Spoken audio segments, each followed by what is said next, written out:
Hello and welcome to this unlisted Numberphile video. I should say from the outset, this isn't going to be a typical Numberphile video with any particularly interesting mathematics or numbery goodness. It's more for people who are just kind of fans of the videos and want to know a bit more about what goes on behind the scenes. I guess the first question you might be asking is, why is this video being made in the first place? And hopefully the way you got here will tell you a bit about that. When I made the Numberphile advent calendar, I promised there'd be an unlisted video, and that's what this is. I wanted to sort of have something a bit more secret, a bit more behind the scenes. I'm going to show you a few things. The first thing I want to show you is a special effect I never used from our Graham's number video. If you remember the Graham's number video, there's a scene where Tony Badilla says that if you could imagine Graham's number, your head would turn into a black hole, and then his head turns into a black hole.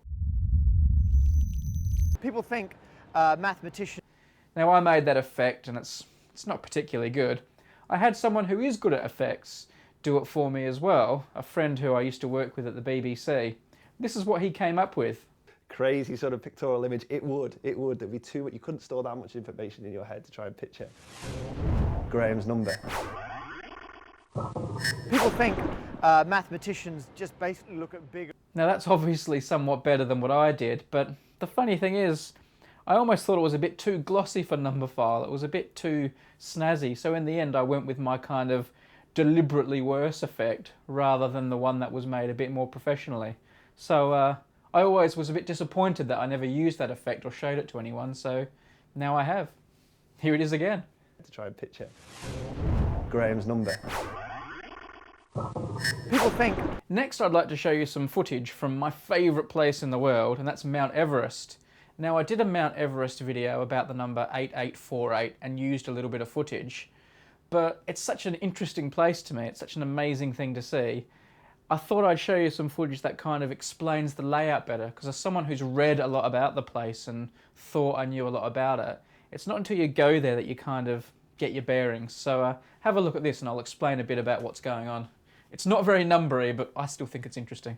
So this is base camp itself. You can see tents there, and behind is the glacier, the Khumbu icefall. There's more tents. It spreads out for ages. And these are the surrounding mountains, but not Mount Everest. Mount Everest is kind of behind there, and you can't see it. Just to the left there, you can see the top of the Khumbu icefall that they climb up to get to Everest, but Everest is tucked away behind. So if I start it rolling again, there's the glacier up close. All the tents there on the edge. It's actually walking across that ice there that's one of the most dangerous parts of the walk, and then going up the icefall there to the right. So now this next bit of footage that I'm going to show you, this was filmed about 15-20 minutes walk further away. And that's the top of Mount Everest. Now you can see it. You're in a position where you can see it. And to give you your geography again, there's the glacier, and there in the distance is base camp where I was filming before. So that's roughly how far away you have to be from base camp to be able to see the summit of Mount Everest.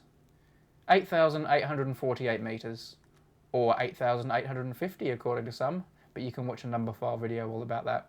Now with these projects, one of the things I find really interesting is going back to sort of the very beginning, the first time I interviewed people and the first time I did things. Here's some footage of the first time I filmed probably one of the best known faces of Numberphile, Dr. James Grime. Do I mount it? Do I do that? Yeah, just hold it in a way that you feel comfortable with, and I'll move accordingly, so if you're more comfortable. We're outside the Nottingham Forest football stadium to make our film about number 11. Now funnily enough, I wasn't very happy with the sound this day and I didn't want to use the footage, and in the end we were given access to the football stadium a couple of weeks later and got to film inside. So it's quite funny seeing us outside as outsiders and then realising later on we got to go inside and make our number 11 film proper. Still interesting to see though, I think. The first time we ever filmed. We've done it a lot of times since. We've filmed many times since, of course. Now to end this film, I'm going to show you a video that I made before the first Numberphile video was even uploaded. It was kind of a bit of a test for me, getting a feel for what the videos might or might not be like. It was filmed in Hastings, down in the south of England, and in the end I guess it didn't really fit what Numberphile was to become, and I realised that almost straight away. But I had edited the video and made it, and it's been sitting on my computer for over a year now, and it was pretty much for the dustbin, but I thought, seeing we've got this DVD extras secret unlisted video, I'll end this film by running this film in its entirety. And it's not particularly good, it's not particularly bad, it is what it is. Watching it now makes me cringe, but seeing you've sat with me for this long, I'll let you watch it and go easy on me. Don't write anything too harsh in the comments.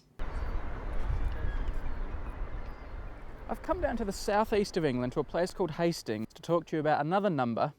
This is the number 1066, or 1066. Now, anyone who knows anything about history will know that 1066 is a really famous year in history because it's the year of the Battle of Hastings. Well, it didn't happen exactly here in Hastings, it happened a few miles that way, but it's called the Battle of Hastings. And basically what happened was a guy from France called William, France is out that way, over the sea there, came over here with an army to Hastings and fought against the king called Harold. And it was William that won the battle, and it changed the course of history. Apparently Harold even got hit in the eye with an arrow, so the story goes. Now, as luck would have it, I've come to Hastings, completely by coincidence, on the anniversary of the battle, and there's going to be a big parade, fireworks, reenactments, so it should be a lot of fun.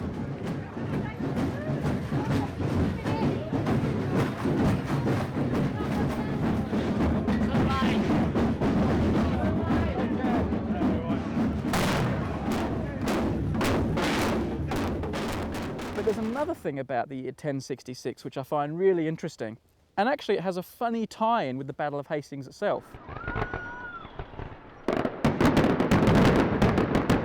Because you see, in the Bayeux Tapestry, which is a famous depiction of the Battle of Hastings, you can see up the top there, there's a comet. And it seems this was a comet that was visiting Earth quite regularly. Many hundreds of years later, an astronomer started studying previous sightings of this comet. He didn't actually use the one in the Bayeux Tapestry, but he was looking at other sightings. And he started to figure out there was a real pattern here. He thought the comet was coming back every 75, 76 years. He made a prediction as to when the comet would next come back. Now, unfortunately, this astronomer, a man named Edmund Halley, died before he got to see his prediction come true. And sure enough, the comet came back.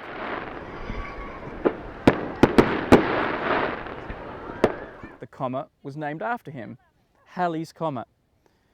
Now, this is a comet hurtling around the solar system, swinging past Earth every 75, 76 years. And one of those years that the comet came to Earth was the year of the Battle of Hastings. So what a coincidence that we have the comet depicted in the Bayeux Tapestry that is also depicting this really, really famous battle in British or even the world's history.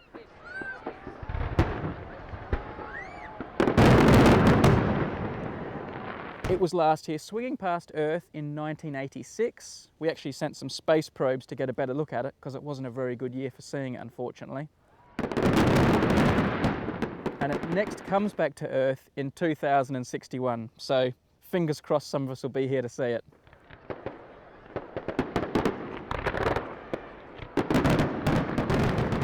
So there you go, the number 1066.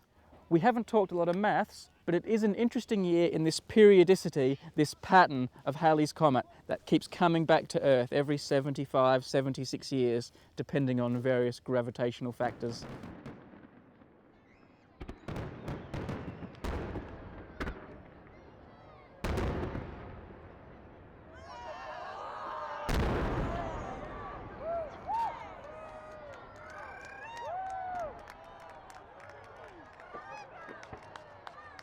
Thanks for watching this, and thanks for following Numberphile. It's because of people like you that I get to make these videos, and actually I haven't formally told anyone this, but it looks like we're definitely go for another year of Numberphile as well, so maybe there'll be more of these secret videos in the future as well.